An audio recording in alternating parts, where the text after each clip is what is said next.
say, during the next excellent 20 minutes, because I can't believe it, I've never talked to her so early in my life. It is Talk's excellent international editor, Isabel Oakeshott. Well, hell, look at me, you. How about this, Isabel? So early. This is really very disconcerting, I must say. I kind of feel like, where's my glass of wine? Yeah. It's discombobulating, isn't it? But it's great to have you on board on what is a very, very eventful day. Before we talk about what I would say is the biggest story of many big stories today, here's Councillor Ricky Jones, Labour councillor, whipping up the crowd in the anti-racism riots or demonstrations last summer. We've got children and women using those trains, destroying the summer-relatives. They are disgusting, nasty bastards, and we need to cut all their throats and get rid of them all.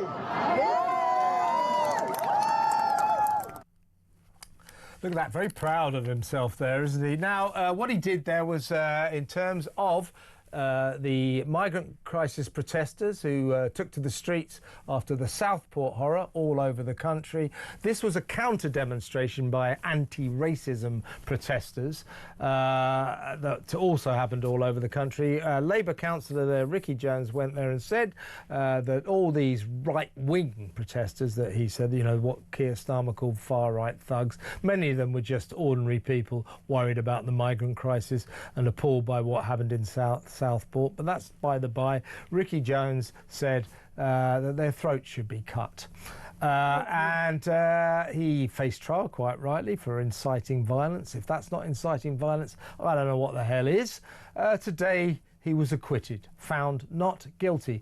In his defence, he said, well, I wasn't actually referring to the migrant crisis protesters. I was referring to National Front members who put National Front stickers on car windows. So the jury decided that it's OK to slit the throats of National Front members. That was their verdict. I think their verdict makes a mockery of British justice. This is a disgrace, as Nigel Farage said. Here you have it, two-tier justice in all its horror. This is so egregious, it's hardly believable, isn't it?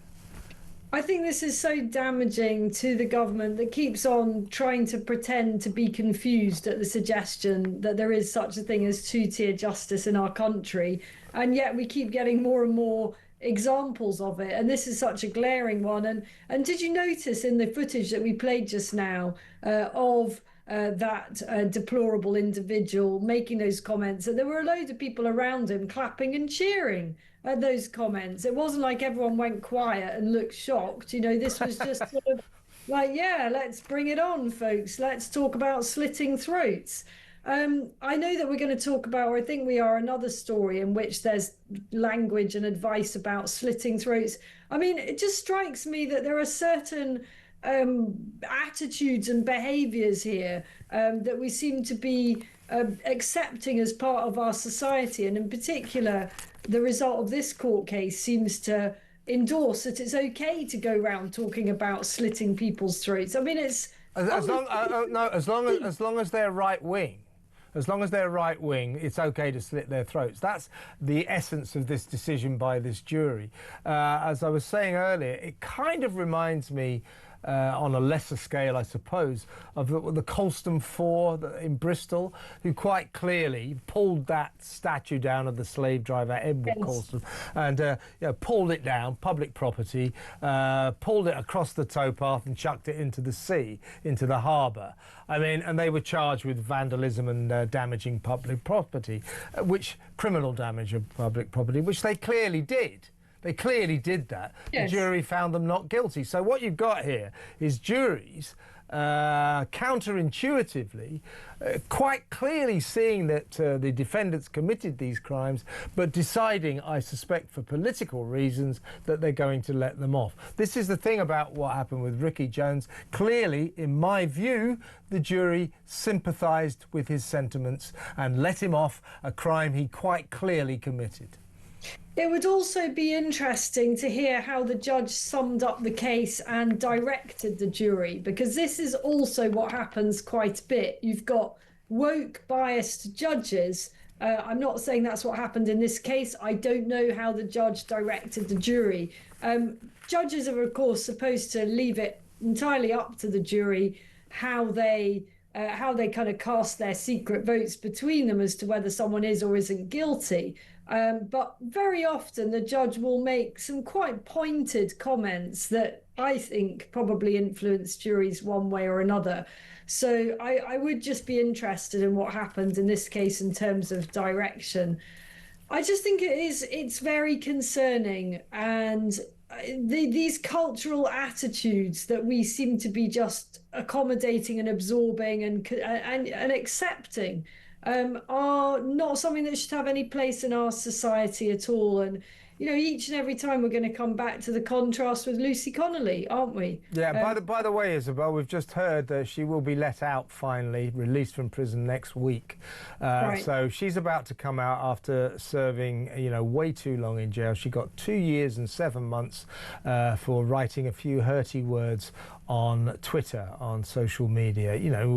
We don't condone what she said. She realised it was wrong, took the post down. She got 2 years and 7 months, sort of housewife, 200 miles south of the riots, not even involved in the riots, not doing anything violent. She gets 2 years and 7 months for inciting racial hatred, I do believe. Ricky Jones accused of pretty much the same thing, and doing so in an angry crowd, shouting it to all and sundry. He gets let off. This is the two-tiered justice system that we are enduring. Because Lucy Connolly is perceived to be right-wing, she gets 2 years and 7 months. And because Ricky Jones is not just perceived to be left-wing, he says, I'm from the left of the Labour Party, he gets acquitted. This country is going to the dogs with this nonsense. It really is, and people are so frustrated and angry, and pretty much everywhere you go, if you open a political discussion or someone prompts a political discussion, people are all talking about this stuff. I mean, I know I'm sure I probably attract people that are talking about this stuff, but I really feel something very different is going on here to anything that I've experienced in the last 20 years in terms of people's political engagement, and people that never thought they wanted anything to do with politics starting to think, gosh, I have to do something. I've got to be involved in some way, because how can our country go on like this? I'm slightly worried because there will be more asylum seeker protests over this weekend. Looks like the weather's going to be good. I think that this verdict on Ricky Jones is incendiary. I hope it doesn't lead to trouble, but I fear it might. This is a powder keg waiting to go off. Let's move on. Get your verdict on the flag flying situation in Birmingham. Absolutely disgraceful in my view. In what they called an outpouring of patriotism, residents of Birmingham have been going round hanging hundreds of Union Jacks and St George's flags all around the city. More than 200. It is VJ Day today, where we honour the heroes who laid down their lives, sacrificed their lives, risked their lives for their country in the war against Japan. On this very special day, Birmingham Council is going round ripping down the national flag and the English flag. They're ripping it down because they say, see what I mean? I put them up myself. But apparently, according to Birmingham Council, by doing this, I'm risking my life. This is dangerous. These flags are dangerous and a risk to life. Yeah. If you believe that, I've got some swampland to sell you in Florida. Also, at the very same time, they're spending £500 a day for a dazzling light show projected onto the local library, celebrating Indian Independence Day and then Pakistan's Independence Marvellous. Day. And as someone pointed out on Twitter, can you just take the bins out now, please? Just collect the rubbish. Yeah. I mean, for God's sake, I've just been thinking I want a flagpole, and I'm wondering whether you have to have planning permission for a flagpole. You probably do, but I feel that the nation needs to get with flags. We need to actually get proud of our flags. And you know, as many of our listeners know, I live in the Middle East much of the time. That's my base now. I'm not there now. I'm looking out the lovely Isle of Wight. And there are flags everywhere in the United Arab Emirates. They actually have a National Flag Day where really big buildings are draped in the biggest flags you can imagine. You imagine an entire side of a building draped in a national flag, and I think it's a spectacular thing to see. And yet we take the opposite view, that our flags are somehow some kind of source of shame, or an incendiary thing, a risk to life and limb.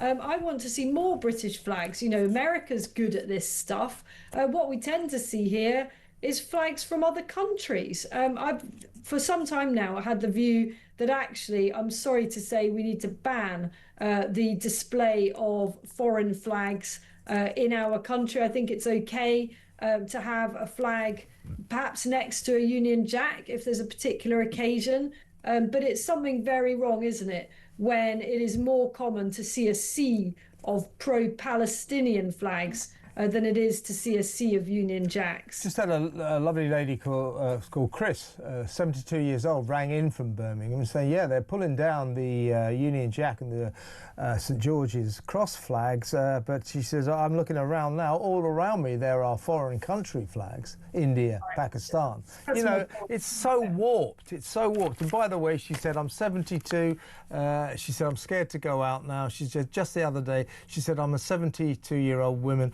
and these foreign guys tried to get me into their car.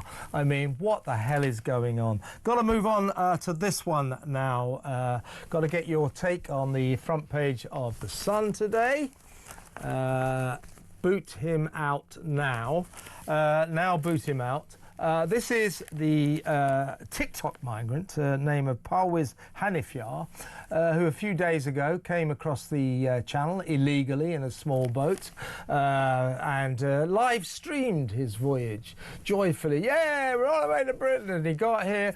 We put him in a 4-star hotel near Heathrow. Looks very, very comfortable. And he's, again, tweeting or putting on TikTok. He's got 70,000 followers. It's brilliant. This is the best place. You've all got to come here. There he is. Look, doesn't he like it? Anyway, we've now discovered that he's also posted on his lovely TikTok account, 70,000 followers, how to murder your wife, how to kill your wife. Now, Keir Starmer said last week to migrants, a warning to migrants, if you break our laws, you will face deportation. Start with this guy, hey?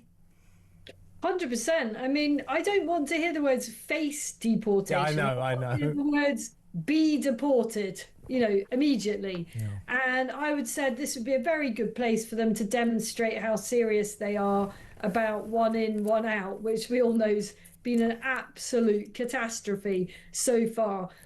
So far, it's about 2,300 in, none out. So it's not going that well, is it?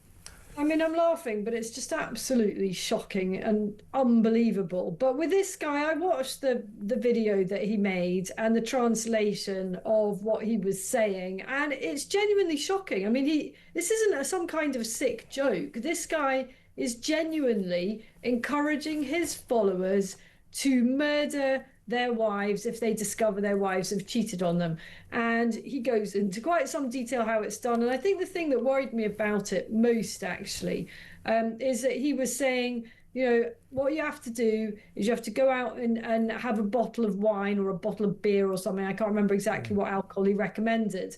But he was saying he himself has never had any alcohol, but that's what he would do to kind of get his Dutch courage. And actually, it does make you wonder about people who've come from cultures in which drinking is not normal at all and is in fact sort of banned on religious grounds. When they get to the UK and they see our drinking culture, do they then, assimilate to that extent that they start drinking too? And does that also exacerbate the crime surges that we're seeing, very much anecdotally at least, in the areas around migrant hotels? It's not a big leap, is it? Here we have a guy saying, hey, fellow Muslims, basically, get drunk and then go and kill your wife, you know, if she's cheated on you. Well, this whole get drunk thing could be quite significant for people who have never had as part of their culture drinking at all. Exactly right. Finally, Isabel, can I get your thoughts on Nigel Farage? I think has made a pretty reasonable point. He said that all the other parties get to, the political parties in Westminster, get to nominate their candidates for peerages, for position in the House of Lords, for a voice in the House of Lords. Reform don't seem to be allowed to do that. Well, the Lib Dems do. The Labour Party, of course, does. The Tories do. The SNP do. Why is it that Reform aren't allowed to do this? It's about time they change the rules for this, isn't it? I mean, is that because Keir Starmer thinks Reform is far right, maybe? Far right thugs. Far right thugs. Yeah, I mean, Reform wants to disband the House of Lords. You know, Reform doesn't believe that the House of Lords is the way we should be running our democracy. But given that, you know, we are where we are and there is the House of Lords, and all attempts to actually abolish the House of Lords have bumped up against the problem that they have to be voted through by the House of Lords, it does seem quite wrong and inconsistent that Reform doesn't have any peers. I mean, I think that a number of those who might be nominated under the circumstances that Reform was able to nominate peers would probably turn it down, because there are people in senior figures within the party who are very, very adamant that they don't want anything to do with the House of Lords. It's quite a difficult thing to turn down a peerage. And I think Farage has got a point, but I just don't think Starmer's going to go, oh, all right then. Have a load of You see, my view on it, I think, I mean, you've got to roll with the way it is, and I can see where Farage is coming from. My view on the House of Lords and the way political parties treat it is it's institutionalised corruption. Yes. And one way you could make it a less corrupt place, the upper chamber being cleaned up, is this: stop allowing party leaders to nominate people for peerages, because they do this purely for influence up there. And, you know, Keir Starmer is the latest in a long line of Labour prime ministerial wannabes who, in their campaign for election, said, as soon as I get in, we will abolish the House of Lords, that symbol of privilege. They always say it. Every single wannabe Labour prime minister in their campaign, we will abolish it. And as soon as they get in, what they do is they nominate about 30 people to represent Labour's interests in the House of Lords. So we should actually take the power of patronage away from party leaders. But given that, as you quite rightly say, Isabel, unlikely to happen, Nigel Farage has got a point, I would say.